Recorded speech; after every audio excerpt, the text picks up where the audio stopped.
قمری سال کا آخری مہینہ ذی الحج حرمت والے مہینوں میں سے ایک ہے۔ قرآن مجید میں اللہ تعالیٰ نے 10 راتوں کی قسم کھائی ہے۔ سورہ فجر میں آتا ہے، قسم ہے فجر کی اور 10 راتوں کی۔ مفسرین کے مطابق ان 10 راتوں سے مراد ذی الحج کی پہلی 10 راتیں ہیں۔ بلا شبہ جو ذات خود عظیم ہے وہ صاحب عظمت شے ہی کی قسم کھاتی ہے۔ اللہ تعالیٰ کا کسی شے کی قسم کھانا اس کی عظمت و فضیلت کی واضح دلیل ہے، جس سے معلوم ہوتا ہے کہ ماہ ذی الحج کا ابتدائی عشرہ اسلام میں خصوصی اہمیت کا حامل ہے۔ نبی کریم صلی اللہ علیہ وآلہ وسلم نے ان دنوں کو سب سے اعلیٰ و افضل قرار دیا۔ ذی الحج کے 10 دنوں میں اللہ تعالیٰ کو نیک اعمال جتنا محبوب ہے، اس کے علاوہ دیگر دنوں میں نہیں ہے۔ نبی کریم صلی اللہ علیہ وآلہ وسلم نے فرمایا، اور دنوں میں بندے کا عبادت کرنا اللہ تعالیٰ کو اتنا محبوب نہیں جتنا ذی الحج کے عشرے میں محبوب ہے۔ اس عشرے کے ہر دن کا روزہ سال بھر کے روزوں کے برابر اور اس کی ہر رات کے نوافل شب قدر کے نوافل کے برابر ہیں۔ یہ ترمذی کی حدیث ہے۔ حج جیسی عظیم عبادت کا رکن اعظم یوم عرفہ بھی انہی ایام میں ہے۔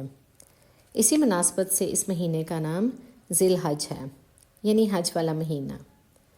نبی کریم صلی اللہ علیہ وآلہ وسلم نے فرمایا، جس شخص نے اللہ کے گھر کا حج کیا اور بےہودگی و فسق سے بچا رہا تو اس حالت میں لوٹے گا جیسے آج ہی ماں کے بطن سے پیدا ہوا ہو۔ یوم عرفہ انتہائی شرف و فضیلت کا حامل ہے۔ یہ گناہوں کی بخشش اور دوزخ سے آزادی کا دن ہے۔ حضرت عائشہ سے روایت ہے کہ رسول اللہ صلی اللہ علیہ وسلم نے فرمایا، اللہ تعالیٰ جس قدر عرفہ کے دن لوگوں کو آگ سے آزاد فرماتا ہے، اس سے زیادہ کسی اور دن آزاد نہیں کرتا۔ ایک اور حدیث میں رسول اللہ صلی اللہ علیہ وسلم نے فرمایا، شیطان یوم عرفہ کے علاوہ کسی اور دن میں اپنے آپ کو اتنا چھوٹا، حقیر، ذلیل اور غضبناک محسوس نہیں کرتا جتنا اس دن کرتا ہے۔ یہ محض اس لیے کہ اس دن میں وہ اللہ کی رحمت کے نزول اور انسانوں کے گناہوں سے صرف نظر کا مشاہدہ کرتا ہے۔ حضرت محمد صلی اللہ علیہ وسلم نے فرمایا، عرفہ کے دن کے روزے کے متعلق میں اللہ تعالیٰ سے پختہ امید رکھتا ہوں کہ وہ اس کی وجہ سے 1 سال پہلے اور 1 سال بعد کے گناہوں کو معاف فرما دیں گے۔ یہ مسلم کی حدیث ہے۔ حج کے بعد مسلمانوں کی دوسری عید یعنی عید الاضحیٰ بھی ماہ ذی الحج کی 10 تاریخ کو ہوتی ہے۔ نبی کریم صلی اللہ علیہ وسلم نے فرمایا کہ جس شخص نے عیدین کی راتوں میں اللہ کی رضا اور ثواب کی حصول کی خاطر قیام کیا تو اس کا دل اس دن مردہ نہیں ہوگا جس دن لوگوں کے دل مردہ ہو جائیں گے۔ اس عید پر قربانی کی جاتی ہے جو کہ سنت ابراہیمی ہے۔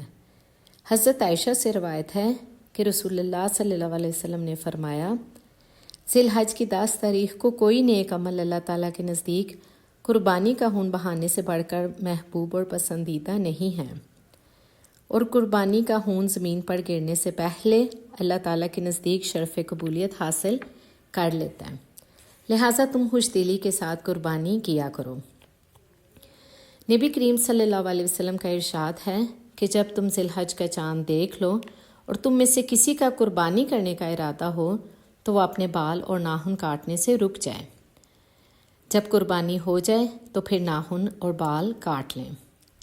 عشرہ ذی الحج میں تکبیر و تسبیح و ورد کی تلقین فرمائی گئی اور بطور خاص ایام تشریق میں تکبیرات پڑھنے کا حکم دیا گیا۔ یہ تکبیرات 9 ذی الحج کی فجر سے 13 ذی الحج کی عصر تک ہر فرض نماز کے بعد 1 مرتبہ بلند آواز سے پڑھنا واجب ہے۔ عورت البتہ بلند آواز سے نہ کہے۔ اللہ تعالیٰ ان بابرکت ایام میں ہمیں بڑھ چڑھ کر نیک اعمال کرنے کی توفیق عطا فرمائے۔ آمین۔